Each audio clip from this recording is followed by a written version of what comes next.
अस्सलाम वालेकुम। मौलाना अब्दुल गफ्फार सूफी के बयानात सुनने के लिए हमारे चैनल इस्लामिक MTJ वीडियोज़ को सब्सक्राइब करें। शुक्रिया। कुल इन काना आबाउकुम व अबनाउकुम व इख्वानुकुम व अज़वाजुकुम व अशीरतुकुम व अम्वालुन इक़्तरफ़्तुमूहा व तिजारतुन तख़शौना कसादहा व मसाकिन तरदौनहा अहब्ब इलैकुम मिनल्लाहि व रसूलिही व जिहादिन फी सबीलिही फतरब्बसू हत्ता यअती अल्लाहु बिअम्रिही वल्लाहु ला यहदिल कौमल फासिकीन। सदर मोहतरम, उलमाए किराम, मोहतरम बुजुर्गों, नौजवान साथियों, पर्दा नशीन माँ और बहनों, प्यारे बच्चों, चाँद शहर का ये प्रोग्राम जो हर साल बड़े शानदार तरीके से आप हजरात की मेहनत से, अल्लाह की तौफीक से मुनक्किद होता है, आज भी ये प्रोग्राम बहुत ही खूबसूरत प्रोग्राम चल रहा है। रात के तकरीबन 1:30 बज रहे हैं। आमतौर से अब धीरे धीरे जलसों का जो माहौल बन रहा है, 12 बजे के बाद लोग नहीं टिकते हैं, घरों को जाने लगते हैं। लेकिन आप हजरात का इतनी देर तक बैठे रहना, सुकून से बैठे रहना, और फिर जिस मकसद के लिए प्रोग्राम हुआ है, मदरसे के लिए चंदा हो रहा है, उसमें बढ़ चढ़ करके हिस्सा लेना, कोई सीमेंट दे रहा है, कोई सामान दे रहा है, कोई कैश रकम दे रहा है, ये बहुत अच्छी चीज है। और इस बात की दलील है कि हमारे और आपके दिल में कहीं ना कहीं इस गए गुजरे दौर में भी इस्लाम की मोहब्बत मौजूद है, अल्लाह और उसके रसूल की मोहब्बत मौजूद है। अल्लाह इस मोहब्बत को कायम रखे। अल्लाह ताला हमें और आपको अपने माल के जरिए, अपने टाइम के जरिए, अपने जिस्म के जरिए इस्लाम के लिए हम जो कुछ भी कर सकते हैं, हम सबको करने की तौफीक अता फरमाए। मेरे भाइयों, हमारी जिंदगी का मकसद यही है। हम इस दुनिया में सिर्फ खाने, कमाने और एंजॉय करने के लिए नहीं आए। खाने, कमाने और एंजॉय करने का काम तो काफिर भी करता है, मुशरिक भी करता है। जब हमने कह दिया ला इलाहा इल्लल्लाह मुहम्मदुर रसूलुल्लाह, ये कलमा पढ़ने के बाद जैसे ही हम इस्लाम के अंदर आए, रिस्पॉन्सिबिलिटी और जिम्मेदारियों का एक बोझ भी हमारी गर्दन पर आया। अल्लामा इकबाल ने कहा ना, ये शहादत गहे उल्फत में कदम रखना है, लोग आसान समझते हैं मुसलमान होना। मुसलमान होना सिर्फ जुबान से ला इलाहा इल्लल्लाह कहने का नाम नहीं है। जब आप ये कहते हैं मैं मुसलमान हूं, तो गोया आप ये कहते हैं कि आप अपने लिए नहीं जी रहे हैं, आपकी जिंदगी अल्लाह के लिए। कुल इन्ना सलाती व नुसुकी व महयाया व ममाती लिल्लाहि रब्बिल आलमीन। ऐ नबी, आप ऐलान कर दीजिए, आप बता दीजिए, मेरा जीना अल्लाह के लिए, मेरा मरना अल्लाह के लिए, मेरी नमाज अल्लाह के लिए, मेरी कुर्बानी अल्लाह के लिए। आप डिवोटेड हैं अल्लाह के लिए, आप पैदा ही इसी मकसद के लिए किए गए। और दुनिया का दस्तूर है, जो चीज अपने मकसद को खो दे, उसे रद्दी की टोकरी में डाल दिया जाता है। मोबाइल बड़ा अच्छा है, आईफोन कंपनी का मोबाइल है, लेकिन अगर मोबाइल काम ना करे, उसकी स्क्रीन डेड हो जाए, उसकी बैटरी डेड हो जाए, अलमारी में, कमरे में रखा रहता है, कोई छूता भी नहीं। ये माइक बहुत अच्छी कंपनी का है, लेकिन अगर ये मेरी आवाज आप तक न पहुंचाए, मैं इसे अपने सामने से हटा दूंगा। यही दस्तूर है दुनिया का, यही उसूल है दुनिया का। मुसलमान इस दुनिया में नंबर 1 थे। दुनिया इनसे इल्म हासिल करती थी। हमने साइंस सिखाई लोगों को, हमने तारीख सिखाई लोगों को, हमने ज्योग्राफिया सिखाया लोगों को। जिस जमाने में यूरोप नहीं था, अमेरिका नहीं था, बगदाद इल्म का मरकज था, दिमश्क इल्म का मरकज था। हमारे उलमा ने दुनिया को उलूम सिखाए। मगर जब हमारी चिराग की बत्ती खुद गुल हो गई, हम अपने मकसद को भूल गए, तो आज अल्लाह ताला ने हमें और आपको ऐसा बना दिया कि आज जिसका जी चाहता है हमें थूक के चला जाता है। हमारे दो नौजवानों को जला करके मार डाला गया और आज कातिलों के हक में रैलियां निकल रही हैं, उनके हक में नारे लग रहे हैं और आप सिवाय हाथ मलने के कुछ नहीं कर सकते। मेरे भाइयों, हमें और आपको अपनी जिम्मेदारी हमेशा याद रखनी चाहिए। अल्लाह ने हमें अगर नंबर 1 का दर्जा दिया है तो ये नंबर 1 का दर्जा हमें और आपको कुछ जिम्मेदारियों के साथ मिला है। कुंतुम खैरा उम्मतिन उखरिजत लिन्नास तामुरूना बिल मारूफि व तनहौना अनिल मुनकरि व तुमिनूना बिल्लाह। ऐ मुसलमानों, तुम दुनिया की सबसे बेहतरीन उम्मत हो, तुम नंबर 1 हो, लेकिन नंबर 1 का ये मकाम तुम्हें क्यों मिला है, ये पोजीशन क्यों मिली है? तामुरूना बिल मारूफ, तुम नेकियों का हुक्म देते हो, व तनहौना अनिल मुनकर, तुम बुराइयों से रोकते हो, व तुमिनूना बिल्लाह, और तुम अल्लाह के ऊपर ईमान रखते हो। तुम्हारी पहचान तुम्हारी तौहीद है। तुम मर तो सकते हो, तुम कट तो सकते हो, मगर तौहीद से समझौता नहीं कर सकते। तुम अल्लाह के ऊपर ईमान रखते हो। आज मुसलमान मजारों से पहचाना जा रहा है। कैलेंडर छपता है, हिंदू मजहब के मानने वालों का सिंबल है मंदिर, ईसाइयों के मानने वालों का, ईसाई मजहब के मानने वालों का सिंबल है क्रॉस का निशान, और मुसलमान का निशान है मजार और कब्रें और दरगाहें। हमने अपनी पहचान को मिटा दिया। हमारे कलमे की जो बुनियाद थी, हमारे दीन की जो बुनियाद थी, हमने उसको मिटा दिया।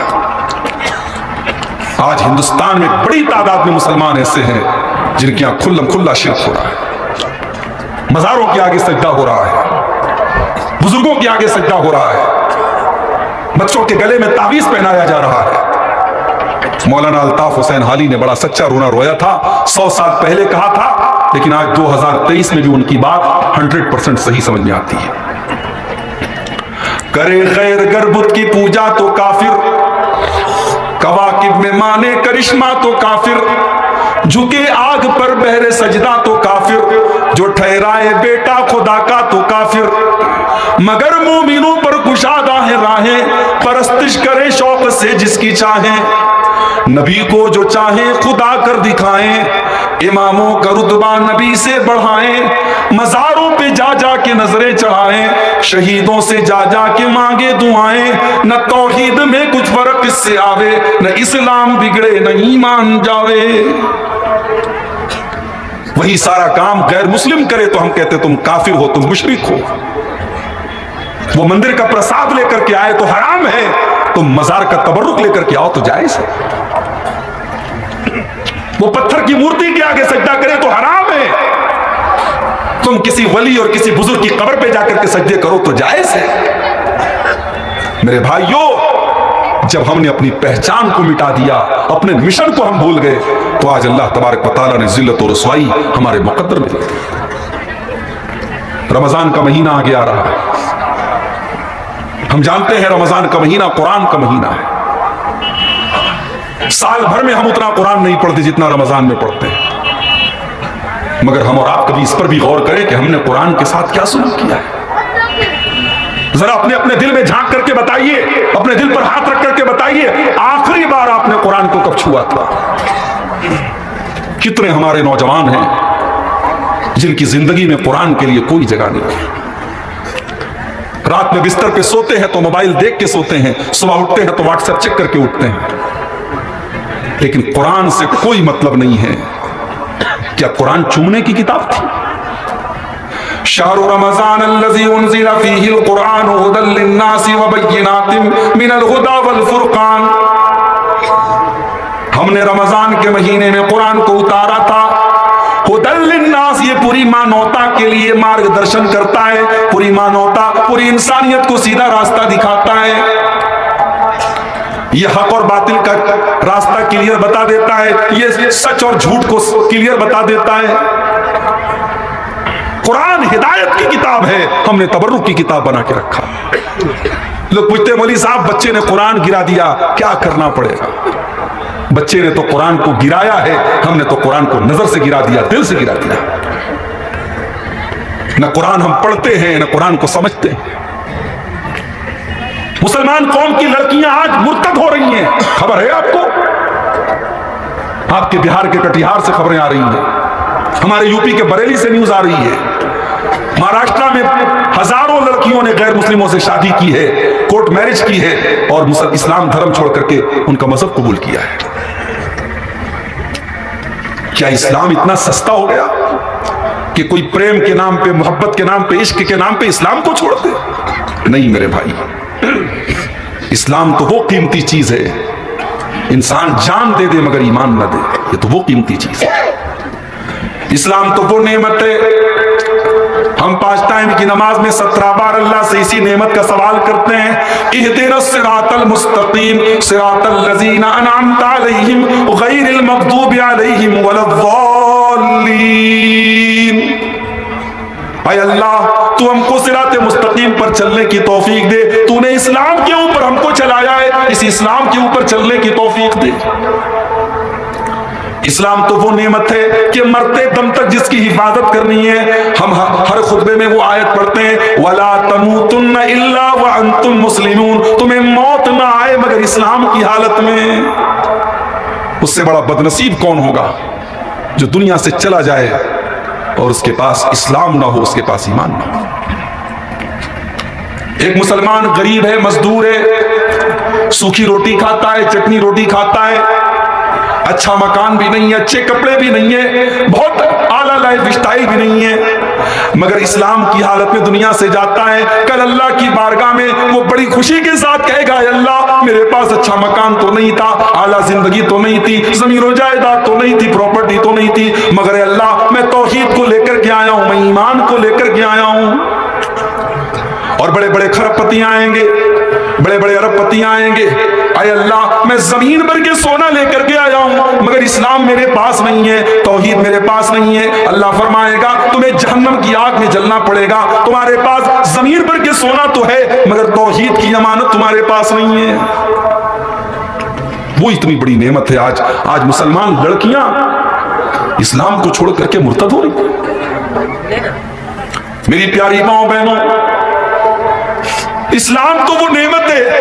जब हजरत सुमैया रजी अल्लाह तआला अन्हा को अबू जहल ने हाथ पैर बांध दिया, सामने जवान बेटे को अम्मार को बांध दिया, सामने शौहर को बांध दिया, ऐ सुमैया तू इस्लाम को छोड़ दे, तू मुर्तद हो जा, तू ला इलाहा इल्लल्लाह को छोड़ दे, ऐ सुमैया मैं तुझे छोड़ दूंगा। सुमैया की उम्र 50 के पार है, बूढ़ी हो चुकी हैं, लेकिन हाय हाय इस बूढ़ी औरत के अंदर अल्लाह ने ईमान की कैसी ताकत रखी है। अय अबू जहल तुझे जो करना है कर ले, तो सुमैया के दिल से ईमान नहीं निकाल सकता। सोच ले सुमैया, बहुत बुरी सजा तुझे दूंगा, मंजूर है मुझे। ऐ सुमैया मैं तेरे बदन के कपड़े उतार दूंगा, तेरे जवान बेटे के सामने तुझे नंगा कर दूंगा। एक मां को के लिए कितनी बड़ी अजियत की बात है, कितनी शर्म की बात है, उसके जवान बेटे के सामने उसको नंगा कर दिया जाए। मगर ईमान वो दौलत है मेरे भाई जिसको बचाने के लिए सुमैया ने अपने जवान बेटे के सामने नंगे होने की अजियत को गवारा कर लिया, मगर ईमान से कॉम्प्रोमाइज नहीं किया। सुमैया रजी अल्लाह तआला अन्हा के बदन के कपड़े उतार लिए गए, जवान बेटे अम्मार के सामने उसकी मां को नंगा कर दिया गया। चश्मे पलक ने यह मंजर भी देखा कि बाप और बेटे के सामने मां को, शौहर के सामने बीवी को नंगा कर दिया जाता है, फिर भी वो औरत, वो सुमैया इस्लाम को छोड़ने को तैयार नहीं है। बड़ी बेदर्दी से अबू जहल ने सुमैया को आखिरी वार्निंग दी, सुमैया अभी तेरे पास मौका है, तू इस्लाम को छोड़ दे, तू ला इलाहा इल्लल्लाह का इनकार कर दे, हमारे 360 बुतों का इकरार कर ले। ऐ सुमैया मैं तुझे कपड़े पहना दूंगा, मैं तुझे टॉर्चर करना छोड़ दूंगा। सुमैया मुस्कुरा के कहने लगी, नहीं नहीं, ये दिल अब ला इलाहा इल्लल्लाह के अलावा किसी और रास्ते पर नहीं जा सकता। इस दिल में अल्लाह की और उसके रसूल की मोहब्बत आ चुकी है। मोहब्बत रसूल और अल्लाह और उसके रसूल की मोहब्बत का आज मजाक बना के रख दिया हम लोगों ने। हमने समझा ही नहीं कि मोहब्बत रसूल किस चिड़िया का नाम है। कोई चादर निकाल के भीख मांग रहा है, उसको मोहब्बत रसूल का नाम दिया जा रहा है। कोई 12 रबीउल अव्वल को जुलूस निकाल रहा है, डीजे बजा रहा है, कोई उसको मोहब्बत रसूल समझ रहा है। कोई बाइक पर अस्सलातु वस्सलाम अलैका या रसूल अल्लाह का झंडा लगा रहा है, उसको मोहब्बत रसूल समझ रहा है। मोहब्बत रसूल इतनी आसान नहीं है मेरे भाइयों कि बाइक पर एक झंडा लगा देने से रसूल की मोहब्बत साबित हो जाए। आओ मोहब्बत रसूल का मतलब सीखो हजरत सुमैया से। अबू जहल ने नंगा किया, शर्मगाह के ऊपर बर्छी मारी और बेटे के सामने उसकी मां को कत्ल कर दिया। इस्लाम की राह में पहला खून बहाने वाली सुमैया शहीद हो गई। मेरी प्यारी मां बहनों, सुमैया ने जान दे दी मगर ईमान नहीं दिया। ईमान की अहमियत उनको पता थी। हजरत बिलाल को देखो, मेरे नौजवानों, तुम्हारी तरह वो फेस वॉश तो नहीं लगाते थे, तुम्हारी तरह वो बालों में जेल तो नहीं लगाते थे, तुम्हारी तरह सैलून में 200-200 रुपया देकर के बाल तो नहीं कटवाते थे, तुम्हारी तरह हैंडसम तो नहीं थे, तुम्हारी तरह स्मार्ट तो नहीं थे। बिलाल तो काले थे, बिलाल तो हबशा के रहने वाले थे। लेकिन हां, बिलाल के काले जिस्म के अंदर जो दिल धड़कता था, उस दिल में अल्लाह की मोहब्बत थी, रसूल की मोहब्बत थी। बिलाल हबशा के रहने वाले गुलाम थे, मगर बिलाल का मकाम यह था कि अल्लाह के नबी कहते हैं कि बिलाल, मैंने मेराज की रात में देखा कि मेरे आगे तुम्हारे कदमों की आवाज आ रही है। मैं चल रहा हूं और मेरे आगे तुम्हारे कदमों की आवाज आ रही है। बिलाल, ऐसा कौन सा अमल तुम करते हो? कहा अल्लाह के नबी, मैं जब भी वजू बनाता हूं, मैं वजू बनाने के फौरन बाद 2 रकात तहियतुल वजू पढ़ता हूं और मैं कभी भी बगैर वजू के नहीं रहता। पेशाब किया, लेटरिन किया, बाथरूम में गया, जैसे ही वजू टूटा फिर वजू किया, फिर 2 रकात नमाज पढ़ ली। मैं कोशिश करता हूं कि जब तक जाग रहा हूं मैं वजू की हालत में रहूं। आपने फरमाया यही वो अमल है जिसकी वजह से तुमको ये मकाम मिला है। बिलाल को उनका मालिक उमैया बिन खल्फ अरब की तपती हुई रेत पर लिटा देता है, सीने पर गर्म पत्थर रख देता है। ऐ बिलाल, हम तुझे टॉर्चर करना नहीं चाहते, तुझे तकलीफें देना नहीं चाहते। ऐ बिलाल, तू इस्लाम को छोड़ दे, तू ला इलाहा इल्लल्लाह को छोड़ दे, हम तुझे तकलीफें देना छोड़ देंगे। अपने चेहरों को क्रीम और पाउडर से सजाने वालों और वालियों, अल्लाह ताला तुम्हारी शक्लें नहीं देखेगा, अल्लाह तो दिल का ईमान देखेगा, तकवा देखेगा। बिलाल खूबसूरत नहीं है, मगर ऐ बिलाल, मेरी जिंदगी कुर्बान हो जाए आप पर। अल्लाह ने आपके दिल में कितना मजबूत ईमान दिया है। बिलाल के सीने की चर्बी पिघल रही है, बिलाल की पीठ तपती हुई रेत पर पिघल रही है, बिलाल के सीने पर गर्म पत्थर रखा हुआ है, मगर बिलाल कहते हैं अहद अहद अहद, मेरा रब एक है, मेरा माबूद एक है, मेरा अल्लाह एक है। ये पेशानी झुकेगी तो उसके आगे झुकेगी, मैं इबादत करूंगा तो उसकी करूंगा, मैं उसके अलावा किसी और की इबादत नहीं कर सकता। ये शहादत गए उल्फत में कदम रखना है, लोग आसान समझते हैं मुसलमान। ईमान की अहमियत पूछना है तो हजरत खुबैब से पूछो। काफिरों ने पकड़ लिया है, मक्का के मुशरिकों ने पकड़ लिया है, सूली पर चढ़ाने की तैयारी हो रही है। ऐ खुबैब, मरने के पहले कोई अंतिम इच्छा हो तो बता दो। क्या मरने के पहले 2 रकात नमाज पढ़ना चाहता हूं, क्या इजाजत है? हजरत खुबैब ने 2 रकात नमाज पढ़ी, बड़ी हल्की नमाज पढ़ी, सलाम फेरा, कहा कि मैंने जानबूझ करके हल्की नमाज पढ़ी, कहीं तुम ये ना समझो मैं मौत के डर से नमाज को लंबा कर रहा हूं। मक्का वालों ने ऑफर पेश किया, कहा खुबैब, मान लो आज तुम्हारी जगह मोहम्मद होते सल्लल्लाहु अलैहि वसल्लम, अगर तुम अपनी जुबान से ये कह दो कि हमारी जगह मोहम्मद होते और उनको सूली दे दी जाती, तो ऐ खुबैब, तुम सिर्फ इतना कह दो हम तुम्हें छोड़ देंगे। हाय हाय, खुबैब के सीने पर चोट लगी, खुबैब के दिल को तकलीफ पहुंची। कहा मक्का के काफिरों, तुम तो ये कहते हो कि मेरी जगह मोहम्मद होते, अरे खुबैब को तो ये भी गवारा नहीं है कि मेरी जान बच जाए, मेरी जान को माफ कर दिया जाए और मेरे नबी को बदले में मेरे नबी के पांव में कांटा चुभोया जाए। मैं अपने नबी के पांव में कांटा चुभो करके भी अपनी जान बचाना नहीं चाहता। ये थी मोहब्बत रसूल। एक साल इत्तेफाक से कलियाचक में मेरा प्रोग्राम था, 12 रबीउल अव्वल की तारीख में। फरक्का से मालदा जाने में, कलियाचक जाने में आधा घंटे के सफर में मुझे 3 घंटे लग गए, क्योंकि आशिकाने रसूल का जुलूस निकल रहा था। जिस नबी ने अपनी उम्मत की लड़कियों को पर्दे में रहने का हुक्म दिया, उस नबी की मोहब्बत के नाम पर जवान लड़कियां जुलूस को देखने के लिए बाहर निकल रही हैं। जिस नबी ने नाच और गाने को शैतान का काम करार दिया, उस नबी के मोहब्बत के नाम पर उस नबी के उम्मती गा रहे हैं, म्यूजिक के साथ कव्वाली बजा रहे हैं, नाते बजा रहे हैं, और नाम उसको दिया जा रहा है कि हम साहब रसूल से मोहब्बत करते हैं। मोहब्बत रसूल किस चिड़िया का नाम है? आइए सूरह तौबा की एक आयत मैंने आपके सामने पढ़ी है। इस आयत को अल्लाह ताला ने कसौटी बना दिया है कि अगर कोई समझना चाहता है कि रसूल से मोहब्बत कैसे की जाती है तो सिर्फ इस एक आयत को समझ ले। इस आयत में अल्लाह ताला ने कसौटी बता दी है मोहब्बत रसूल की। वैसे भी हम लोगों को 24 नंबर कहा जाता है, तो 24 नंबर वालों की को यह आयत तो जरूर याद होनी चाहिए, सूरह तौबा की 24 नंबर की आयत। कुल इनका नाबाउकुम, ऐ नबी आप ऐलान कर दीजिए, आप बता दीजिए, अगर तुम अपने बाप दादा से मोहब्बत करते हो, वह अबनाउकुम अगर अपनी औलाद से मोहब्बत करते हो, वह इख्वानुकुम अगर अपने भाइयों से मोहब्बत करते हो, वह अज़वाजुकुम अगर अपनी बीवियों से मोहब्बत करते हो। ये तमाम चीजें ऐसी हैं जिनसे हम मोहब्बत करते हैं। कौन अपने बाप से मोहब्बत नहीं करता? बड़ा बदनसीब होगा जो अपने बाप से मोहब्बत नहीं करता। है कुछ लोग हैं ऐसे, सारे जमाने से मुस्कुरा के मिलते हैं, बाप से मिलते हैं तो ऐसा लगता है कि एहसान कर रहे हैं। सारे जमाने के साथ अखलाक अच्छा है, बाप के साथ बड़ी बदतमीजी से, बड़े रूखे तरीके से बात करते हैं।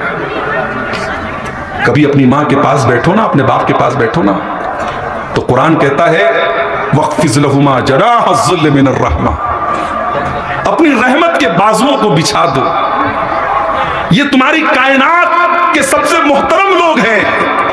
अल्लाह ने अपनी इबादत के बाद अगर किसी का हक बताया है तो माँ बाप का बताया है। माँ बाप के पास बैठो तो अदब से बैठो। अल्लाह ने जब लोगों से बात करने का हुक्म दिया तो फरमाया कि लोगों से अच्छी बात करो, वक़ूलू लिन्नासी हुस्ना, लोगों से भली बात करो। लेकिन जब माँ बाप से बात करने का हुक्म दिया तो फरमाया वक़ुल लहुमा क़ौलन करीमा, अपने माँ बाप से अदब के साथ बात करो, इज्जत के साथ बात करो। जब आप बाप बनते हैं तब आपको एहसास होता है, जब एक औरत मां बनती है तब उसको एहसास होता है कि मां बाप किस चीज का नाम है।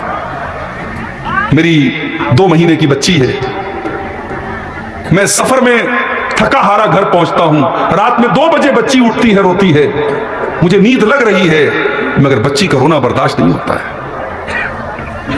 बाप की मोहब्बत गालिब आ जाती है। रात को 2 बजे 3 बजे बच्ची को उठा करके गोद में ले लेता हूं, खिलाता हूं उसको। बाप की मोहब्बत तकाजा करती है मेरे भाई। जाड़े का मौसम है, बच्ची ने पेशाब कर दिया, बच्चे ने पेशाब कर दिया, माँ उस गीले बिस्तर पे खुद सो जाती है और बच्चे को सूखे बिस्तर पे लटाती है। ये कौन सी ताकत है मेरे भाई? ये अल्लाह ने मोहब्बत पैदा की है माँ के दिल में और बाप के दिल में। अल्लाह ने फरमाया कुल इन काना आबाउकुम, अगर अपने बाप दादा से तुम्हें मोहब्बत है, वो अबनाउकुम अगर अपनी औलाद से तुम्हें मोहब्बत है। औलाद से भी बड़ी मोहब्बत होती है, जमीन जायदाद बनाता है औलाद के लिए, खून पसीना एक करता है औलाद के लिए, हराम कारोबार तक करता है औलाद के लिए, नाजायज तरीके भी अपनाता है औलाद के लिए। अल्लाह ने फरमाया अगर तुम्हें अपनी औलाद से मोहब्बत है, वह इख्वानुकुम अगर अपने भाइयों से मोहब्बत है। भाई की भी मोहब्बत होती है, भाई को कोई बुरा भला कह दे इंसान लड़ बैठता है, मेरे भाई को तुमने कह दिया। वाज़वाजुकुम, बीवियों से मोहब्बत है। जाहिर है बीवी भी मोहब्बत करने की चीज है। मियां बीवी का रिश्ता मोहब्बत का रिश्ता है, ये बॉस का और नौकर का रिश्ता नहीं है, माफ कीजिएगा।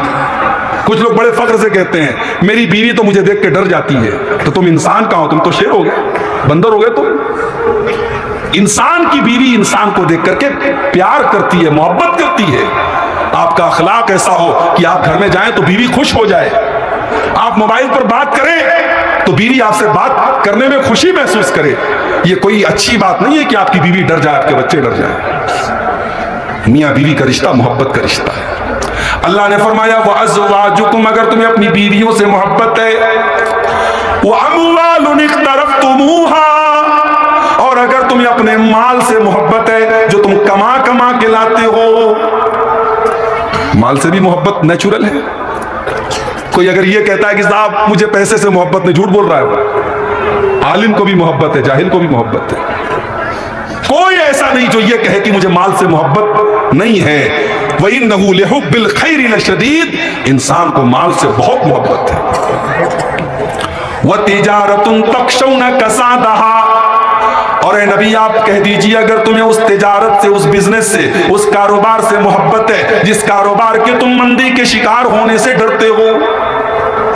कारोबारी को सबसे ज्यादा यही डर होता है, मेरा कारोबार मंदी का शिकार ना हो जाए, कारोबार में मंदा ना आ जाए, कारोबार ढीला ना पड़ जाए।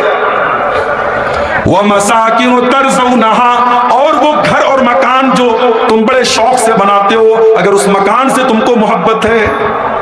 अल्लाह ने 8 चीजों का नाम लिया। बाप दादा से मोहब्बत है, औलाद से मोहब्बत है, भाई बंधु से मोहब्बत है, बीवी से मोहब्बत है, माल से मोहब्बत है, तिजारत से मोहब्बत है, घर बार से मोहब्बत है, खानदान से मोहब्बत है। 8 चीजों का नाम लिया गया। अल्लाह ने फरमाया अगर इन 8 चीजों की मोहब्बत अहब्ब इलैकुम मिनल्लाहि व रसूलिही व जिहादिन फी सबीलिही,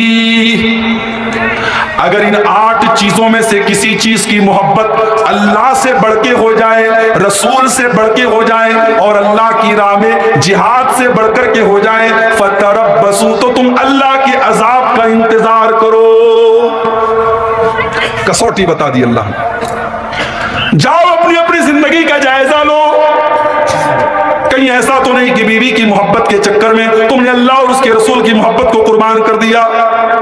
कहीं ऐसा तो नहीं कि माल के चक्कर में तुमने अल्लाह और उसके रसूल की मोहब्बत को कुर्बान कर दिया। कहीं ऐसा तो नहीं कि कारोबार की मोहब्बत में तुम अल्लाह को भूल गए। कहीं ऐसा तो नहीं कि औलाद की मोहब्बत में तुम अल्लाह को भूल गए।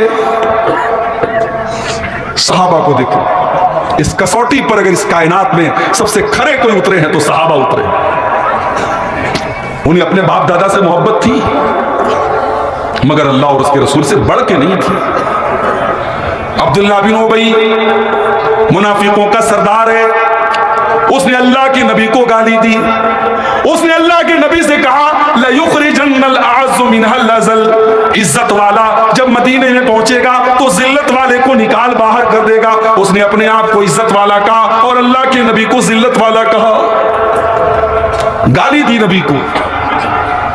उसका बेटा अब्दुल्ला वो मुसलमान था, सहाबी था, बेटे के कान में अपने बाप के जुमले पड़ गए। बेटे के कान में बाप के जुमले पड़ गए। मदीना की सरहद के दरवाजे पर बेटा खड़ा हो गया और बाप को मदीना में एंट्री करने से मना कर दिया। कहा जब तक अल्लाह के नबी इजाजत न दे दे मैं तुझे मदीना में जाने नहीं दूंगा। तूने मेरे नबी को बुरा भला कहा है। बाप से मोहब्बत करता था, लेकिन अल्लाह और उसके रसूल से बढ़ के नहीं। तूने मेरे नबी को गाली दी, मैं तुझे मदीना में जाने नहीं दूंगा। अल्लाह के नबी आए, समझाया, ठीक है तुम्हारे बाप ने मुझे बुरा भला कहा है, कोई बात नहीं, जाने दो उसे। कहा है अल्लाह के नबी अगर कभी मेरे बाप की गुस्ताखियों की वजह से अगर कत्ल करने का ऑर्डर दें तो सबसे पहले मुझे कत्ल कर दे। मेरा बाप आपके बारे में गलत जुमले बोलता है, मैं अपने बाप को अपने हाथों से कत्ल कर दूंगा। इस्लाम से बढ़ के, अल्लाह और उसके रसूल से बढ़ के बाप से मोहब्बत नहीं थी। वह अबनाउकुम, औलाद से बढ़कर के तुम्हें अल्लाह और उसके रसूल की मोहब्बत होनी चाहिए। जंगे बद्र का मैदान याद करो। अबू बकर सिद्दीक मुसलमान है, उनका बेटा अब्दुर्रहमान काफिर है। अबू बकर सिद्दीक मुसलमानों की तरफ से लड़ रहे हैं, बेटा काफिरों की तरफ से लड़ रहा है। बार बार बाप बेटे का सामना होता है। बेटा अपने बाप को छोड़ देता है कि ये तो मेरा बाप है, इससे मैं इसके ऊपर मैं हमला नहीं करूंगा। जंग खत्म हो जाती है। बाद में अब्दुर्रहमान भी मुसलमान हो जाते हैं। अपने बाप से कहते हैं अब्बा जान, गज़वे बद्र में बार बार आपका मुझसे सामना हो रहा था और मैं आपको नजरअंदाज कर रहा था कि आप मेरे बाप हैं, कहीं ऐसा ना हो कि मेरी तलवार से आपकी गर्दन कट जाए। कहा बेटा अगर तेरी गर्दन मेरी तलवार के नीचे आई होती तो मैं तुझे कभी न छोड़ता, इसलिए कि मैं उस वक्त अपने बेटे की हैसियत से नहीं, अल्लाह और उसके रसूल के दुश्मन की हैसियत से तुझसे जंग कर रहा था। वाबनाउकुम, अपनी औलाद से बढ़कर के तुम्हें अल्लाह और उसके रसूल से मोहब्बत होनी चाहिए। वइख्वानुकुम, अपने भाइयों से बढ़कर के तुम्हें अल्लाह और उसके रसूल से मोहब्बत होनी चाहिए। हजरत मुसअब इब्न उमैर, इनका एक भाई था, उसका नाम था उबैद। वो गज़वे उहद में, गज़वे बद्र में अरेस्ट हुआ, गिरफ्तार हुआ। एक सहाबी ने उसको गिरफ्तार किया। हजरत मुसअब इब्न उमैर की नजर पड़ी, कहा कि ये बड़े अमीर बाप का बेटा है, इसको कस के बांध दो, इसकी मां से बड़ी रकम मिलेगी, बड़ा पैसा मिलेगा। अपने ही सगे भाई के बारे में कहा इसको कस के बांध दो, इससे बहुत पैसा मिलेगा। मुसअब इब्न उमैर के भाई ने, अबू उबैद ने कहा कि तू तो मेरा भाई है, तू ऐसा कैसे बोल सकता है? कहा कि तू मेरा भाई नहीं है, इन्नहु अखी दूनक, जिसने तुझे अरेस्ट किया है वो मेरा भाई है, तू इस्लाम के अंदर नहीं है, इसलिए मेरा तुझसे कोई भाईचारा नहीं है। भाई की मोहब्बत अपनी जगह है, अल्लाह और उसके रसूल की मोहब्बत अपनी जगह है।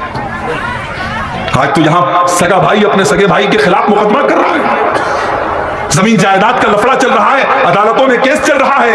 वहां नबी ने एक ऐलान किया, मक्का के मुहाजिर मदीना के अंसारी के भाई हैं, नबी के एक ऐलान पर मदीना के अंसारियों ने मक्का के मुहाजिरों के लिए अपनी जान कुर्बान कर दी।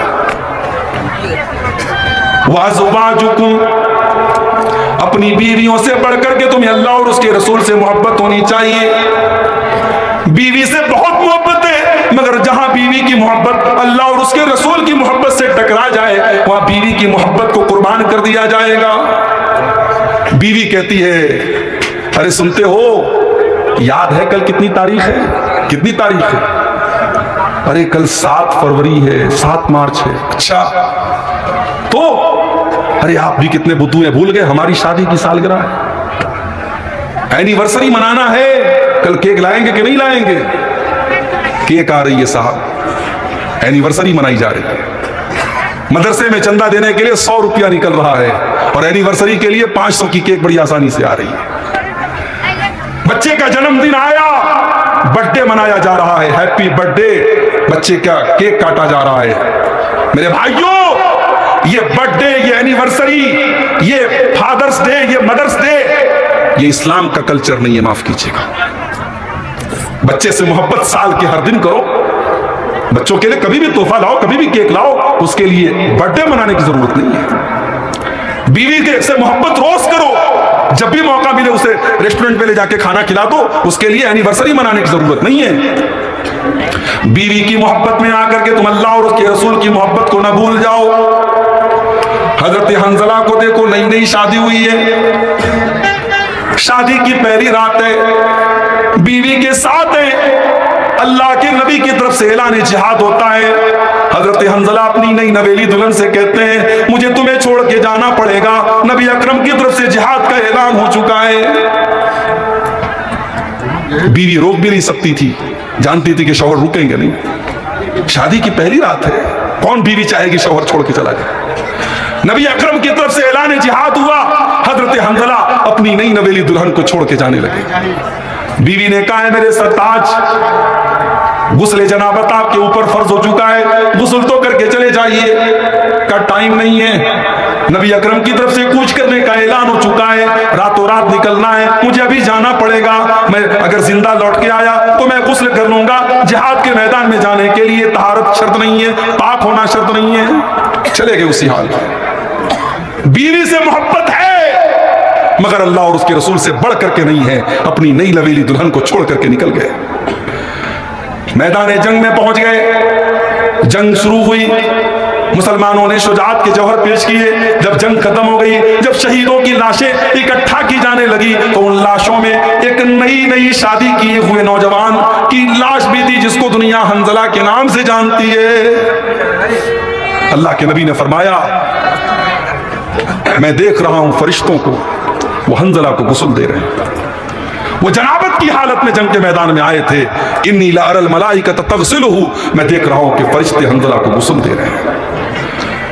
वाज़वाजुकुम, तुम्हें अपनी बीवियों से मोहब्बत होनी चाहिए, मगर अल्लाह से बढ़ के नहीं होनी चाहिए, रसूल से बढ़ के नहीं होनी चाहिए। बीवी को कपड़ा दिलाने मार्केट में जाओ, बीवी की फरमाइश एक तरफ है, लेकिन अगर वो कपड़ा गलत है, शरीयत के उसूलों के खिलाफ है, अकेले में आपकी बीवी कुछ भी पहन ले, मगर जिस कपड़े को पहन करके वो शादी में जाएगी, जिस कपड़े को पहन करके वो मायके में जाएगी, वो कपड़ा ऐसा नहीं होना चाहिए कि जो इस्लाम के उसूलों के खिलाफ। अब तो ऐसे ऐसे कपड़े अल्लाह की पनाह। नबी अकरम ने फरमाया था ना कि ऐसी औरतें आएंगी जो कपड़ा पहन करके नंगी होंगी। आज वो जमाना देख ले आप, जवान लड़कियों की बात नहीं, 40-40 साल की, 50-50 साल की अधेड़ औरतें ऐसा कपड़ा पहन रही हैं जो पूरे बदन की झलक जिसमें नजर आ रही है, जो ट्रांसपेरेंट है, जो पारदर्शी है, पूरा बदन उससे नजर आ रहा है। बीवी से मोहब्बत करो, मगर बीवी की हर बात मत मानो। बीवी कहती है एनिवर्सरी मनाना है, उसे समझा दो। मेरे नबी ने फरमाया मन तशब्बह बिकौमिन फहुवा मिनहुम, जो किसी कौम की नकल करेगा वो उन्हीं के साथ रहेगा। मैं एनिवर्सरी नहीं मना सकता, तुझे केक खाना है मैं कभी भी केक ला के दे दूंगा, तुझे रेस्टोरेंट में जाके खाना खाना है तू कभी भी मेरे साथ चल, लेकिन मैं एनिवर्सरी नहीं मना सकता। बच्चे जिद करते हैं पापा मेरे लिए तुम केक ले आओ, बर्थडे मनाओ। बच्चे को समझा दो बेटा मुसलमान हम बर्थडे नहीं मनाते। समझाओ तो समझाओगे कैसे? यहां तो हालात ये है, बच्चा और बच्ची स्कूल में पढ़ते हैं, सालाना फंक्शन हो रहा है स्कूल का, और आपकी 12 साल की बच्ची 8 साल की बच्ची डांस कर रही है और आप वीडियो बना रहे हैं कि मेरी बेटी बहुत अच्छा डांस कर रही है। जब 8 साल की बच्ची डांस करेगी और आप उसके डांस पर खुशी का इजहार करेंगे, तो जब वो 18 साल की होगी और तब डांस करेगी तब अफसोस मत कीजिएगा। हम बबूल का पेड़ लगा करके आम नहीं तोड़ सकते मेरे भाई। हम अपने बच्चों की जो तरबियत करेंगे वही हम उनका असर उसके अंदर पाएंगे। हमने ऐसी माओं को भी देखा है, बच्चों को बचपन से दुआएं याद कराती हैं, 3-3 साल के बच्चों को दुआएं याद हो जाती हैं। शोलापुर महाराष्ट्र में एक जगह है, मेरा एक प्रोग्राम हुआ, वहां जमात के एक जिम्मेदार के घर में मैं ठहरा था। उनका 4 साल का पोता था। दादा ने कहा मौलवी साहब मेरे इस पोते को सूरह मुल्क याद है। 4 साल का बच्चा। मैंने कहा सूरह मुल्क याद है पूरी? बोले हाँ पूरी याद है। मैंने कहा कैसे? कहा जब मैं रात में बिस्तर पे सोता हूं सूरह मुल्क की तिलावत करता हूं, मेरा ये पोता मेरे बगल में सोता है, इसने सुन सुन करके याद कर लिया। बच्चे आपकी नसीहत बाद में सुनते हैं, आपका अमल पहले देखते हैं। बच्चों के सामने आप सिगरेट पिएंगे, बच्चा अकेले में आपकी नकल मार करके सिगरेट पिएगा। बच्चे के सामने झूठ बोलेंगे, बच्चा आपके पीठ पीछे झूठ बोलेगा। बच्चे आपका अमल और एक्टिविटी देखते हैं मेरे प्यारे साथियों। इसलिए बीवी से मोहब्बत करो, मगर अल्लाह और उसके रसूल की हद में रह करके मोहब्बत करो। आज हम में से हर इंसान चाहता है उसके बच्चे कामयाब बने, उसके बच्चों का फ्यूचर अच्छा बने, उसके बच्चों का भविष्य सुरक्षित बने। अगर बच्चों का भविष्य सुरक्षित करना चाहते हो तो अपने अंदर ईमान पैदा करो, तकवा पैदा करो, अपने आप को नेक बनाओ। हम नेक बनेंगे तो बच्चों का भविष्य सुरक्षित हो जाएगा।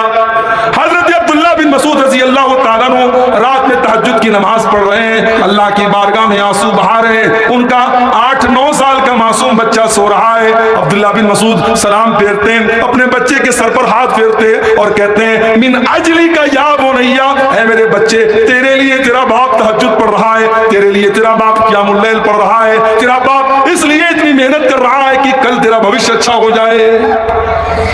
अगर आप नेक होंगे अल्लाह आपके बच्चों की हिफाजत करेगा।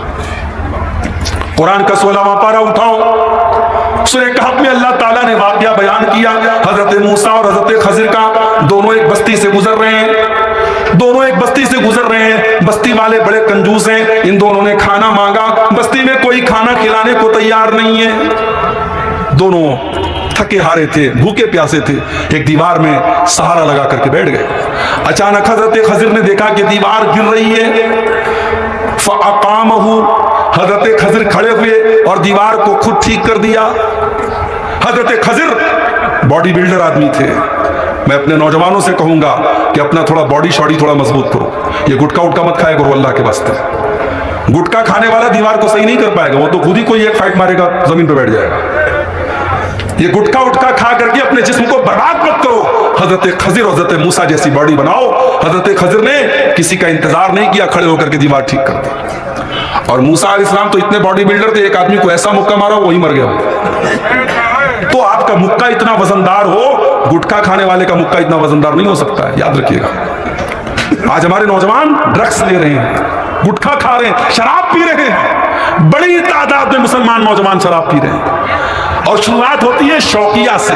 शादी है किसी दोस्त की, चल यार थोड़ी सी शराब पी लेते हैं। शौकिया से शुरुआत होती है, फिर आदत लग जाती है। अल्लाह के वास्ते इन गंदगियों से अपने आप को दूर रखो मेरे भाई। हजरत खजिर ने दीवार को ठीक कर दिया। मूसा अलैहिस्सलाम को गुस्सा आया, कहा कि क्या जरूरत थी आपको दीवार सही करने की? बखील लोग थे, कंजूस लोग थे, हमने खाना मांगा उन्होंने खाना नहीं दिया, आपको दीवार ठीक करने की क्या जरूरत थी?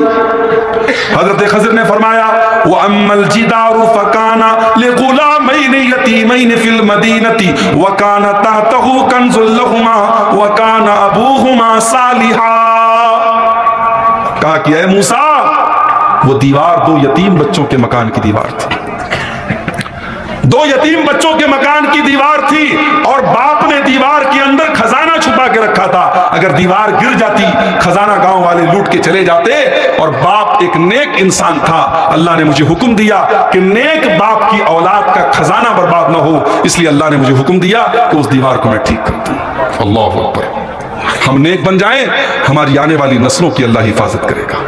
याद रखो, गुनाहों की कीमत नस्लों को भी चुकानी पड़ती है। आपके गुनाहों की कीमत आपकी आने वाली नस्लों को चुकानी पड़ेगी और आपकी नेकियों का फल आपकी आने वाली नस्लों को भी मिलेगा। इसलिए अगर अपनी औलाद की भलाई चाहते हो तो अपने को दीनदार बनाओ, अपने को तकवा वाला बनाओ, अपने आप को जहन्नम से बचाने वाला, जहन्नम से बचने वाले अमाल अपने अंदर पैदा करो।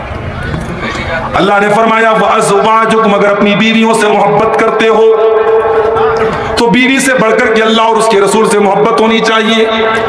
वअशीरतुकुम, और अपने खानदान से बढ़कर के तुम्हें अल्लाह और उसके रसूल से मोहब्बत होनी चाहिए। खानदान की भी बड़ी अहमियत होती है। इंसान कभी कभी अपने खानदान, अपने कबीले के लिए लड़ पड़ता है, मगर सहाबा ने अल्लाह और उसके रसूल के लिए अपने खानदान को छोड़ दिया, अपनी बिरादरी और अपने कबीले से बगावत कर ली, ताकि कबीला अपनी जगह है, अल्लाह और उसके रसूल की मोहब्बत अपनी जगह है। वह अमवालुन इक्तरफ्तुमूहा, और अपने माल से बढ़कर के तुम्हें अल्लाह और उसके रसूल से मोहब्बत होनी चाहिए। हजरत अबू दहदा रजी अल्लाह ताला अन्हु एक सहाबी है। एक मर्तबा अल्लाह के नबी के पास एक सहाबी आते हैं, अय अल्लाह के नबी, मैं अपने खजूरों के बाग की बाउंड्री कर रहा हूं और इस भाई का एक खजूर का पेड़ मेरी बाउंड्री में आ रहा है, अगर ये अपना पेड़ मुझे बेच दे तो मेरे खजूरों की बाग की बाउंड्री सही हो जाए। नबी अकरम ने दूसरे आदमी से कहा कि भाई तुम इसको अपना पेड़ दे दो, मैं तुम्हें जन्नत में एक खजूरों के बाग की जमानत देता हूं, तुम अपना पेड़ इसे दे दो, मैं गारंटी देता हूं तुम्हें जन्नत में खजूरों का एक बाग मिलेगा। वो आदमी मुनाफिक था, उसने कहा नहीं, मैं नहीं दे सकता। उसने इनकार कर दिया कि मैं जन्नत के बदले मैं अपना एक पेड़ इनको नहीं दूंगा, एक खजूर का पेड़ था मैं उनको नहीं दूंगा। हजरत अबू दहदा के कानों में अल्लाह के नबी के जुमले पड़ गए। हजरत अबू दहदा उस मुनाफिक के पास आए, कहा है मेरे भाई, एक काम कर, मेरे पास एक बहुत बड़ा खजूरों का बाग है, वो खजूरों का बाग तू ले ले, लेकिन अपना ये पेड़ मुझे दे दे। उसने देखा कि एक पेड़ के बदले पूरा बाग मिल रहा है खजूर का, कहा चलो ठीक है, मान गया। वो लालची था, मान गया, मुनाफिक था ना। हजरत अबू दहदा रजी अल्लाह ताला अन्हु ने उसका एक पेड़ खरीदने के लिए अपना खजूरों का बाग दे दिया और फिर अल्लाह के नबी के पास आते हैं, अरे अल्लाह के नबी, आपने वादा किया था उस एक पेड़ के बदले जन्नत में खजूरों का दरख्त मिलेगा। अरे अल्लाह के नबी, वो पेड़ मैंने खरीद करके अपने उस मुसलमान भाई को दे दिया ताकि वो अपने खजूर की बाग की बाउंड्री कर ले। अल्लाह के नबी ने फरमाया कि अबू दहदा, मैं देख रहा हूं कि जन्नत में तुम्हारे खजूरों के का बहुत बड़ा बाग है और उसके खजूरों के बड़े बड़े गुच्छे उसमें लटक रहे। हजरत अबू दहदा आते हैं अपने खजूरों के बाग में और बाहर से अपनी बीवी को आवाज देते हैं कि मेरी बीवी, इस बाग से तू जल्दी से निकल जा, अब ये बाग हमारा नहीं है, मैंने इसको बेच दिया है। बीवी ने पूछा कितने में बेचा है? शौहर ने कहा, अबू दहदा ने कहा, ऐ मेरी बीवी, मैंने इस खजूरों के बाग को जन्नत के एक बाग के बदले में बेच दिया है, इसके बदले में हमको जन्नत में एक बाग मिलेगा। बीवी ने बेसाख्ता कहा, ऐ अबू दहदा, आपने बड़े फायदे का सौदा किया है, बड़े मुनाफे का सौदा किया है। ये कह करके वो बाहर निकल गई। माल से मोहब्बत थी मगर अल्लाह और उसके रसूल से बढ़ के नहीं थी मेरे भाई। हजरत सुहैब रूमी को देखो, ये बेचारे बचपन में गुलाम बन करके मक्का में आए, फिर मेहनत करके, मजदूरी करके, कारोबार करके तरक्की करते हैं, पैसा कमाते हैं, फिर अल्लाह के नबी के ऊपर ईमान लाते हैं, मुसलमान हो जाते हैं। फिर जब अल्लाह के नबी मदीना चले जाते हैं तो सुहैब रूमी भी मदीना जाने की तैयारी करने लगते हैं। सारा सामान इकट्ठा किया, सारा माल इकट्ठा किया और अल्लाह के नबी के पास जाने की तैयारी करने लगे। मक्का वालों ने इनके ऊंट की लगाम पकड़ ली, नकेल पकड़ ली, कहां जा रहे हो? कहा मदीना जा रहा हूं, नबी के पास। कहा कि बड़ा अच्छा, सारा पैसा तुमने मक्का में रह करके कमाया और सब लेकर के तुम मदीना जाना चाहते हो, हम तुम्हें नहीं जाने देंगे। तुम खाली हाथ आए थे, तुम्हें खाली हाथ जाना पड़ेगा। ऐ सुहैब रूमी, हम तुम्हें एक पैसा भी अपने साथ ले जाने नहीं देंगे। कहा ठीक है, कोई बात नहीं। सारी जिंदगी भर की कमाई मक्का के काफिरों के हवाले कर दी और खाली हाथ हजरत सुहैब रूमी रजी अल्लाह तआला अन्हु मदीना पहुंचे। जब मदीना पहुंचे अल्लाह के नबी फजर की नमाज पढ़ा रहे थे, आपने सलाम फेरा, देखा सुहैब रूमी आए हुए हैं। अल्लाह के नबी ने गले लगाया, कहा सुहैब रूमी, मुझे अल्लाह की तरफ से बता दिया गया है तुमने मदीना में हिजरत करने के लिए अपनी जिंदगी भर की कमाई को दांव पे लगा दिया है। कद रबी तल भैया, कद रबी तल भैया, ऐ सुहैब रूमी, तूने बड़े फायदे का सौदा किया है, तूने कोई घाटा नहीं कमाया, तूने फायदा कमाया है। ये थे सहाबा, माल से मोहब्बत थी मगर अल्लाह और उसके रसूल से बढ़ के नहीं थी। वह तिजारतुन तखशौन कसादहा, और ऐ मुसलमानों, तुम्हें अपने कारोबार से बढ़कर के, अपनी तिजारत से बढ़कर के अल्लाह और उसके रसूल से मोहब्बत होनी चाहिए। मदीना के अंदर सूखा पड़ा, कहत पड़ गया, अनाज के दाने दाने को लोग तरसने लगे। उस्मान गनी ने ऊंटों का गेहूं से भरा, अनाज से भरा काफिला मुल्क के शाम से मंगवाया और मदीना की मार्केट में हजरत उस्मान गनी का काफिला करके खड़ा हो गया। मदीना के अनाज के सब व्यापारी आ गए जो यहूदी थे। उन्होंने हजरत उस्मान गनी से कहा कि आप अपने अनाज को हमें बेच दें, इस वक्त मदीना में अनाज की बड़ी किल्लत है, हम मुंह मांगे दाम पर इसको बेचेंगे, आप हमसे प्रॉफिट कमा लें। का कितना प्रॉफिट दोगे तुम? कहा कि उस्मान गनी, आप जो 10 का माल लाए हैं हम 12 का लेने को तैयार हैं। कहा मुझे ज्यादा प्रॉफिट मिल रहा है। कहा हम 10 का 15 देने को तैयार हैं। कहा ज्यादा प्रॉफिट मिल रहा है। कहा कि हम 10 का 20 देने को तैयार हैं। कहा कि मुझे तो उससे भी ज्यादा मिल रहा है। मदीना के ताजिरों ने कहा, यहूदियों ने कहा, ऐ उस्मान गनी, हम तुम्हें डबल दे रहे हैं, तुम्हें कौन हमसे ज्यादा प्रॉफिट दे रहा है? उस्मान गनी ने फरमाया, ओ लोगों, मेरा अल्लाह कुरान में कहता है जो एक नेकी करेगा उसका बदला हम 10 गुना से लेकर के 700 गुना तक देंगे। जाओ, मैंने ये सारा का सारा अनाज मदीना के गरीबों में तकसीम कर दिया। तिजारत से मोहब्बत है मगर अल्लाह से बढ़ के नहीं है, रसूल से बढ़ के नहीं है मेरे भाई। वह मसाकिन तरज़ौनहा, और अपने घर बार से बढ़कर के तुम्हें अल्लाह और उसके रसूल से मोहब्बत होनी चाहिए। मकान से मोहब्बत करते थे मगर जरूरत पड़ी तो अपने मकानों को, अपने घर बार को छोड़ करके मक्का से मदीना चले गए, खाली हाथ चले गए। ये कसौटी है मोहब्बत रसूल की। कुरान की इस आयत को याद कर लो, सूरह तौबा की 24 नंबर की आयत हमें कसौटी बता रही है मेरे प्यारे साथियों। आज हमारी जिंदगियों में मोहब्बत रसूल के नाम पर सिर्फ दावा ही दावा है और हमें सिर्फ दूसरों से शिकवा नहीं है, हमें अपने जमात अहले हदीस के नौजवानों से भी शिकवा है। आज हमारे अंदर भी बहुत कमियां हैं। हम इसी पर नाज ना करें कि साहब हम मज़ारों पे सज्जे नहीं करते, हम शिर्क नहीं करते। जहेज का लेन देन तो हम भी कर रहे हैं ना। हमारे ज्यादातर नौजवान आज दाढ़ी मुंडे हैं कि नहीं है? आज उनके लिबास में, उनकी चाल ढाल में सुन्नत रसूल की मुखालफत है कि नहीं है? क्या सिर्फ सीने पर हाथ बांध लेने से और आमीन जोर से बोल लेने से और रफ़ाइदैन कर लेने से नबी की मोहब्बत साबित होती है? नहीं है।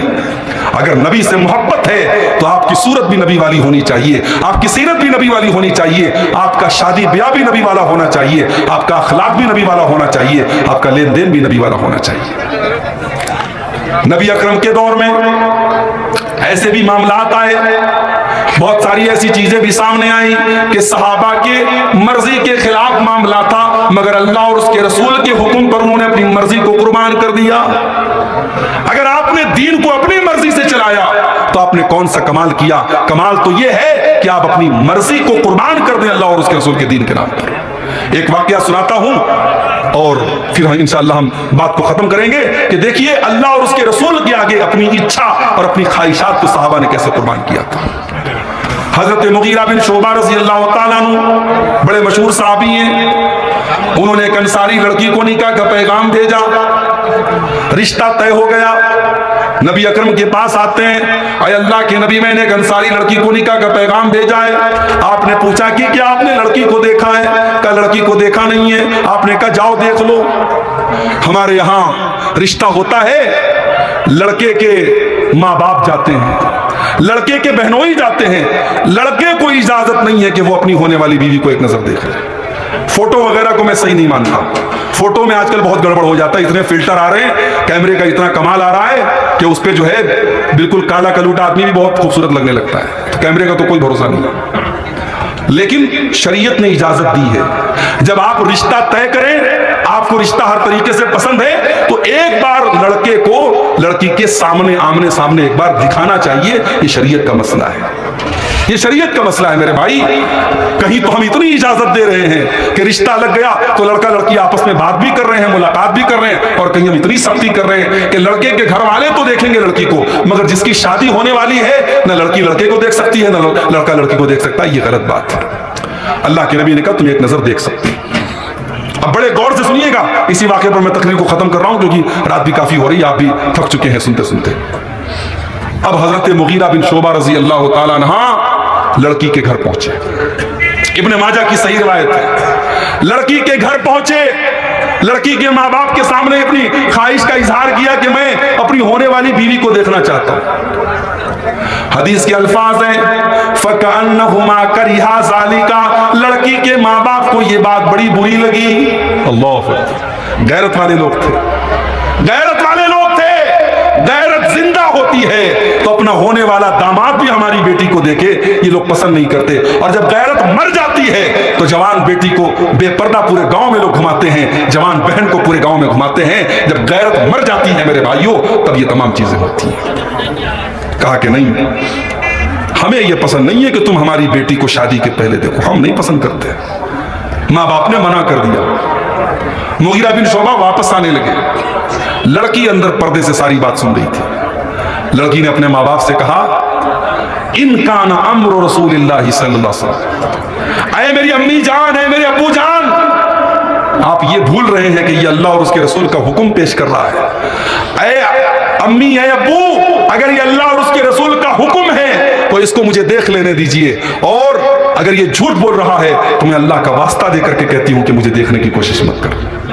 हजरत मुगीरा बिन शोबा ने कहा नहीं, मैं सच बोल रहा हूं, अल्लाह के रसूल ने मुझे इजाजत दी है। उन्होंने लड़की को देखा, पसंद आई, निकाह हो गया और बड़ी मोहब्बत के साथ दोनों मियां बीवी रहने लगे। ये होती है मोहब्बत रसूल। अब आखिरी चीज जो बयान करके बात खत्म कर रहा हूं, आपने मोहब्बत रसूल की कसौटी तो सुन ली, मोहब्बत रसूल के तकाजे क्या हैं, कैसे पता चले कि हां हमें रसूल से मोहब्बत है। तो चार काम कर लो, चार काम कर लो, इससे प्रूफ हो जाएगा कि हां आपको नबी से मोहब्बत है। फल्लज़ीना आमनू बिही, जो लोग नबी के ऊपर ईमान लाते हैं, व अज़्ज़रूहु, जो नबी का एहतराम करते हैं, व नसरूहु, जो नबी की मदद करते हैं, व तबउन नूरल्लज़ी उनज़िला माहू, और जो नबी के साथ जो रोशनी आई है, जो नूर आया है, उस नूर की पैरवी करते हैं, फउलाइका हुमुल मुफ़्लिहून, वही लोग कामयाब होने वाले। चार काम कर लो। पहला काम, नबी पर ईमान लाओ। डॉक्टर जाकिर नायक ने एक मौके पर कहा था कि अगर कोई ला इलाहा इल्लल्लाह पढ़ता है और मोहम्मदुर रसूलुल्लाह नहीं पढ़ता है, अल्लाह को तो एक मानता है लेकिन अल्लाह के रसूल को रसूल नहीं मानता है, तो 99.99% तो यही पॉसिबिलिटी है कि वो जहन्नम में जाएगा, लेकिन 0.01% इस बात का इम्कान है कि वो जन्नत में जाएगा। डॉक्टर जाकिर नायक का मैं बहुत एहतराम करता हूं, बहुत बड़े स्कॉलर हैं, बहुत मेहनती हैं, मगर जाहिर है उनकी अपनी एक फील्ड है। हर इंसान हर फील्ड में दखल दे, ये मुनासिब नहीं है। फतवा देना ये मुफ्ती का काम है। हर आदमी जो तकरीर करे वो फतवा दे, ये मुनासिब नहीं है। कोई तकरीर अच्छी करता है, कोई लिखता अच्छा है, अब जो तकरीर अच्छी कर रहा है वो लिखने का काम करे, ये मुनासिब नहीं है। डॉक्टर जाकिर नायक की ये बात गलत थी। जो अल्लाह के रसूल को रसूल ना माने, उसकी 0% भी गुंजाइश नहीं है जन्नत में जाने की। इसलिए कि अल्लाह के नबी फरमाते हैं कि मेरे दुनिया में आने के बाद वल्लज़ी नफ्सी बियदिही, उस अल्लाह की कसम जिसके हाथ में मेरी जान है, जो मुझे अल्लाह का रसूल नहीं मानता है वो जन्नत में नहीं जा सकता, जन्नत हराम है उसके। तो नबी पर ईमान लाना जरूरी है। नबी से मोहब्बत तो महात्मा गांधी भी करते थे, उन्होंने लिखा है अपनी किताबों में अल्लाह के नबी के बारे में बड़ी अच्छी अच्छी बातें लिखी है, लेकिन ईमान नहीं लाए। बहुत बड़े बड़े लोगों ने अल्लाह के रसूल के बारे में बड़ी तारीफी बातें लिखी है, लेकिन ईमान नहीं लाए। ईमान लाना जरूरी है कामयाब होने के लिए। अबू तालिब अल्लाह के नबी के चचा हैं, सारी जिंदगी अल्लाह के नबी का सपोर्ट करते रहे, मगर अल्लाह के नबी के ऊपर ईमान नहीं ला सके। जब आखिरी टाइम आया, अल्लाह के नबी ने कहा कि चचा आप कलमा पढ़ दीजिए, ला इलाहा इल्लल्लाह पढ़ दीजिए, मैं इस कलमे के जरिए अल्लाह ताला के यहाँ आपके लिए बहस करूंगा। मगर अबू तालिब के बगल में अबू जहल बैठा था, अब्दुल्ला बिन उमैया बैठा था। उन दोनों ने कहा कि अबू तालिब अपने बाप दादा का मजहब मत छोड़ना, बुरे दोस्त हमेशा लुटिया डुबो देते, याद रखो। अबू तालिब कलमा पढ़ लेते, मगर उन दोनों ने इतना भड़काया, बाप दादा का नाम लेकर के अबू तालिब ने कलमा नहीं पढ़ा, और आखिरी सेंटेंस जो उनके मुंह से निकला, आखिरी जुमला, उन्होंने कहा अला मिल्लत अब्दुल मुत्तलिब, मैं अपने बाप अब्दुल मुत्तलिब के मजहब पर दुनिया से जा रहा हूं। कलमा नहीं पढ़ सके। अबू तालिब ने ईमान कबूल नहीं किया। अल्लाह के नबी फरमाते इसलिए अबू तालिब को भी जहन्नम में डाला जाएगा। ये अलग बात है, उन्होंने नबी का साथ दिया था तो उनको हल्का अजाब होगा, और वो हल्का अजाब भी ये होगा कि उनको आग का जूता पहनाया जाएगा जिससे उनका दिमाग खोलेगा। आग की जूती पहनाई जाएगी जिससे उनका दिमाग खोलेगा। तो नबी पर ईमान लाना बहुत जरूरी है मेरे भाई। और दूसरा काम, नबी का एहतराम करो। मैं अपने अहले हदीस नौजवानों से भी कहना चाहता हूं, जब भी अल्लाह के प्यारे नबी का नाम आए, आप सल्लल्लाहु अलैहि वसल्लम जरूर कहा करें, जरूर पढ़ा करें।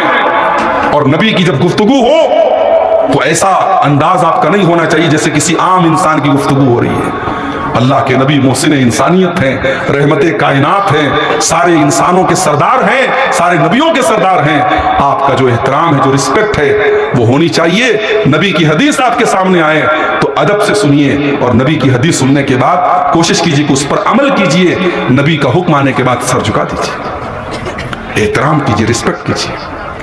हमारा यह अकीदा नहीं है कि नबी हमारे जैसे थे, माफ कीजिए, नबी इंसान थे लेकिन नबी हमारे जैसे नहीं थे। अल्लाह ताला ने बहुत सारे कमालात से नवाजा था। अल्लाह के नबी सो रहे हैं, उठ करके बगैर वजू किया आपने नमाज पढ़ ली, और सहाबा से कहा मेरी आंखें सो रही थी, दिल जाग रहा था। क्या हमारे साथ ऐसा मामला है? सलाम, नमाज आप पढ़ा रहे हैं, पीछे सब लगी हुई है, आपने कहा मैं आगे के साथ साथ पीछे भी देखता हूं, सबको सीधी रखो। क्या हमारे साथ ऐसा मामला है? तो बहुत सारी स्पेशल चीजें थी अल्लाह के नबी के साथ, इसलिए यह कहना कि नबी हमारे जैसे थे ये गलत है। हाँ, नबी इंसान थे, जैसे हम इंसान हैं, नबी भी इंसान थे, ये तो सही है, लेकिन हर पहलू से यह कहना कि नबी हमारे जैसे थे, ये अहले हदीस का अकीदा नहीं है। तो नबी पर ईमान लाओ, नबी का एहतराम करो। तीसरी चीज, नबी की मदद करो। नबी की मदद करो यानी नबी के दीन की मदद करो, नबी के मिशन की मदद करो। आज लोग नबी को पहचानते नहीं हैं। आज जो गैर मुस्लिम अल्लाह के नबी के बारे में उल्टी सीधी बातें करते हैं, ये क्या नाम है उसका, यतीनंद सरस्वती, बहुत बेहुदा जुबान इस्तेमाल करता है अल्लाह के नबी के लिए। उसने पढ़ा ही नहीं अल्लाह के नबी को। ये वसीम रिजवी जो हिंदू बन गया, गैर मुस्लिम बन गया, कौन त्यागी, जितेंद्र त्यागी बन गया, उसने अल्लाह की नबी की सीरत को जाना ही नहीं। जो नबी की सीरत को जानेगा वो नबी से कभी नफरत नहीं कर सकता। मेरे भाई, मेरे नबी तो सरापा रहमत थे। हमारा और आपका फर्ज है कि हम खुद नबी की सीरत को पढ़ें और दुनिया को पहचानवाएं कि देखो हमारे नबी ऐसे थे। और याद रखो, दुनिया हमारे किरदार में हमारे नबी का किरदार तलाश करेगी। अगर हमारे अंदर सच्चाई है तो दुनिया को यह मैसेज जाएगा कि ये नबी अकरम के मानने वाले हैं, जो सच बोलते थे ये भी सच बोल रहे हैं। अगर हम झूठ बोलेंगे, हम लोगों के साथ फ्रॉड करेंगे, हम धोखा देंगे, हम बेकसूरों को मारेंगे, तो दुनिया यही सोचेगी कि मोहम्मद के मानने वाले ऐसे होते हैं। हम अपने किरदार से अपने नबी के किरदार को जिंदा करें। और चौथा और लास्ट काम क्या करना है, वत्तबऊ नूर अल्लज़ी उन्ज़िला माहू, नबी अकरम जो रोशनी लेकर के आए कुरान और सुन्नत, उस कुरान और सुन्नत को हमें मरते दम तक फॉलो करना है। इबादत में भी फॉलो करना है, शादी ब्याह में भी फॉलो करना है, जिंदगी के सारे शोबों में हम कोशिश करें कि हम कुरान और हदीस को फॉलो करें। अल्लाह से दुआ है रब्बुल आलमीन हम सबको अपने नबी से सच्ची मोहब्बत करने की तौफीक अता फरमाए। मोहब्बत रसूल के जो तकाजे मैंने बयान किए हैं, कहने वाले को सुनने वालों को सबको अमल की तौफीक अता फरमाए। आज का ये जलसा जिस मदरसे की तामीर और तरक्की के लिए हुआ है, अल्लाह ताला उस मदरसे को और तरक्की अता फरमाए। जिन भाइयों ने इस मदरसे में चंदा दिया है, अल्लाह उनके चंदे को कबूल फरमाए। अभी भी जो लोग पीछे रह गए हैं और मदरसे में ताउन नहीं किया है, अल्लाह उनको भी तौफीक दे कि वो जाते जाते जो भी वो ताउन उन्होंने इरादा किया है इस मदरसे के लिए वो करके जाएं। अल्लाह हमारे चंदे में, हमारी इबादतों में अल्लाह इखलास पैदा फरमाए। अल्लाह जब तक हमें दुनिया में जिंदा रखे, इस्लाम पर जिंदा रखे।